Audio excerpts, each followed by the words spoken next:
I think capitalizing on people's fear is what has landed us in this moment right now. And you have hope on one side and fear on the other. I think for a very long time, the ways in which trans people have been represented on screen have suggested that we're not real, have suggested that we're mentally ill, that we don't exist. And yet, here I am. Yet here we are. And we've always been here. Please welcome the fabulous Laverne Cox. Welcome back to the show, girl. Good morning, everyone. It's so good to see all your faces. It brings me such joy. Thank you. Excellent. Now, the Supreme Court handed down a landmark decision on Monday morning, barring discrimination in the workplace because of sex, which protects LGBTQ and workers by federal law. Huge news, especially during Pride Month. Were you super surprised when you heard? And do you think, well, that's a good start, we have more to do? I was shocked, to be perfectly honest. I was completely and utterly shocked. I had the pleasure of being at the Supreme Court on October 8th when oral arguments happened. My first time at the Supreme Court, it was quite an experience.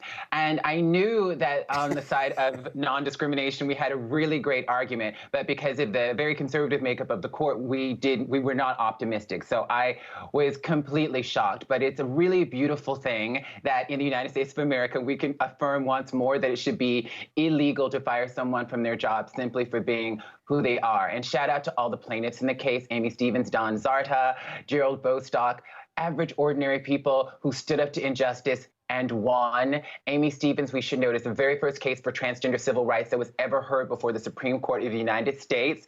That's Amy. She passed away last month, and she didn't get to live to see this decision, but it is a landmark moment for the LGBTQI+ community and specifically for trans folks. Now, you know, there's no question that this ruling is historic and long overdue. But as I said the other day on the show, there's still so much work to do because it's just not expansive enough, in my opinion. For those who might not know that much about it yet, what impact could this have in areas where inequality is still very much an issue, Laverne? Well, what folks should know is that for a very long time in the United States, we've had patchworks of protection. So in certain states and certain localities, we've had LGBTQI+ folks have had protections against non-discrimination. But in other places, it is still legal to fire someone from their job for being gay, lesbian, bisexual, or transgender. Now we have law all over the country where everyone is protected. And the beautiful thing that I'm not sure everyone understands is that this actually should apply to healthcare. We heard last Friday that this administration was trying to sort of make it legal to discriminate against transgender folks in healthcare. Now that we have a federal law that says sex discrimination does include gay, lesbian, bisexual, and transgender people, discriminating against us in healthcare is also illegal. It should also be legal in housing. HUD tried to do something very similar for trans folks in homeless shelters and public accommodations. So that is a beautiful thing. But I would like to remind people that just because we have policies in place that protect folks, it doesn't necessarily mean that the hearts and minds of our citizens are changed. Last week we had two transgender women who were murdered, Dominique Remy Fales, Raya Milton. Tony McDade, a Black trans man, was murdered by the police in Tallahassee, Florida, 2 days after George Floyd. This week, 2 more transgender folks were found murdered. So public policy doesn't change hearts and minds. We have to do that work within ourselves and within our communities, with our friends and families, and in the media. And that's why I'm so excited about our documentary Disclosure that's premiering tomorrow on Netflix worldwide. But I digress. We got you. Megan. Well, congratulations on your new Netflix documentary. You know, in the country, Laverne, you know, emotions are at an all-time high these days. And in the current climate, there are dissenting opinions are often met with backlash. How do we have these difficult conversations if we're not willing to listen, or if the fear of saying something wrong leads to silence? I'm so glad you asked that question. I think that so much of what is going on in the country is that we're operating from a place of fight, flight, or freeze, right?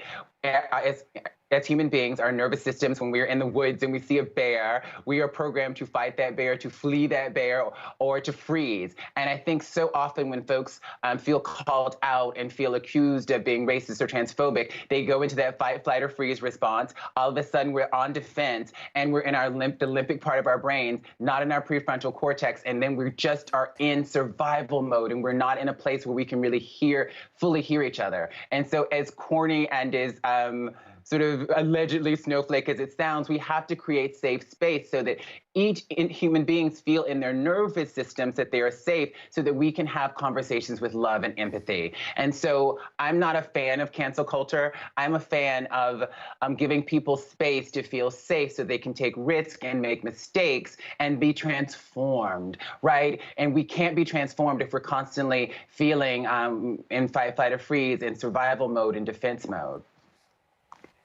That's the best way. So Laverne, you're an executive.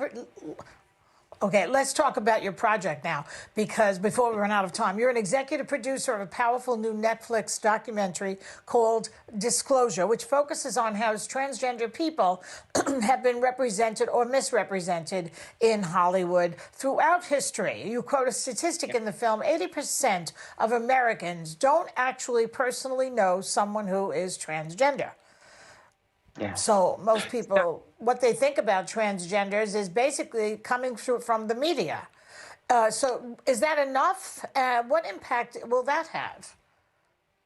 I think knowing that statistic, the responsibility changes, I think, for artists. And I think there's just so much information that we don't fully understand. The folks who've seen Disclosure so far have had so many aha moments, so many revelations. They're saying, I never thought about that before. And I love this movie, and I didn't realize that it stigmatized trans folks in this way. And folks are having so many aha moments. I spoke to Brene Brown earlier this week, and she said the most beautiful thing about owning our story. She says that when we deny our stories, that story defines us. And when we can own our stories, we can write a brave new ending. She said that Disclosure is owning the story and giving us an opportunity to write a brave new ending. I think we can think about that in terms of the history of racism and white supremacy in this country. How do we own that story so we can write a brave new ending? And so I think with Disclosure, it's an educational opportunity for so many people, because so many people don't even understand how problematic things have been. And the aha moments, I think, are going to be amazing for folks. You know, you are always welcome to come back and talk to the folks here, because it's always eye-opening, and I thank you for coming. It's an amazing thing. Now, I'm seeing half a question, and then I'm hearing music, and I'm not sure which thing I'm supposed to do, but I'm going to tell you that you're hosting Can't Cancel Pride, a COVID-19 relief benefit for the LGBTQ plus community on June 25th. And make sure that everybody, you check out Disclosure, which premieres June 19th on Netflix.